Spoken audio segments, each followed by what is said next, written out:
স্বাগতম আজকের ভিডিওতে। আজ আমরা শিখব কিভাবে একদম ঘরোয়া উপায়ে সহজে বাটার থেকে খাঁটি সুগন্ধি ঘি তৈরি করা যায়। দোকানের ঘি অনেক সময় বিশুদ্ধ হয় না, তাই ঘরে তৈরি ঘি সবচেয়ে স্বাস্থ্যকর আর নিরাপদ। প্রথমে আমাদের লাগবে কিছু ভালো মানের বাটার। বাটার গলতে গলতে ছোট ছোট বুদবুদ উঠতে শুরু করবে।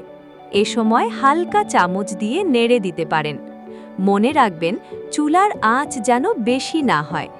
মাঝারি থেকে কম আঁচে রান্না করলে ঘি খুব সুন্দর সোনালী রং ধারণ করবে। কয়েক মিনিট পর বাটার আরও পরিষ্কার হয়ে যাবে। নিচে দুধের অংশ জমে থাকবে আর উপরে ঝকঝকে সোনালী তরল তৈরি হবে। এটাই আসল ঘি।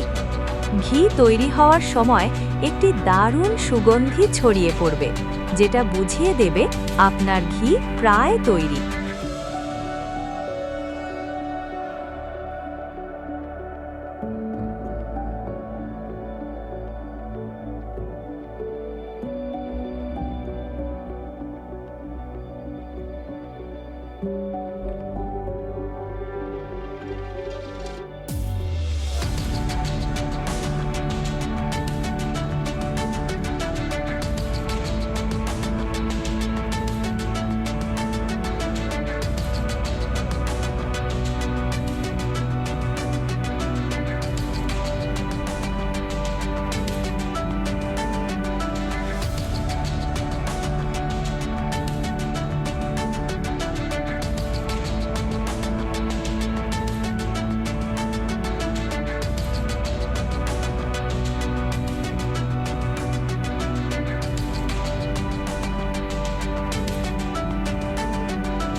এবং একটু ঠান্ডা হতে দিন। এরপর একটি পরিষ্কার কাপড় বা ছাঁকনি দিয়ে ঘি আলাদা করে ছেঁকে নিন। এতে দুধের কণা আর অবাঞ্ছিত অংশ বাদ চলে যাবে। যা পাবেন তা হলো খাঁটি, সোনালী, ঝকঝকে ঘি। এইভাবে খুব সহজেই ঘরে বসেই আপনি তৈরি করতে পারেন বিশুদ্ধ ঘি। রান্নায় ব্যবহার করলে খাবারে দেবে অতিরিক্ত সুগন্ধ আর স্বাদ।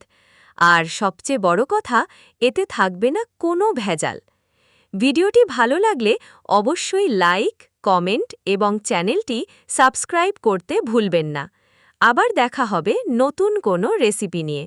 আল্লাহ হাফেজ।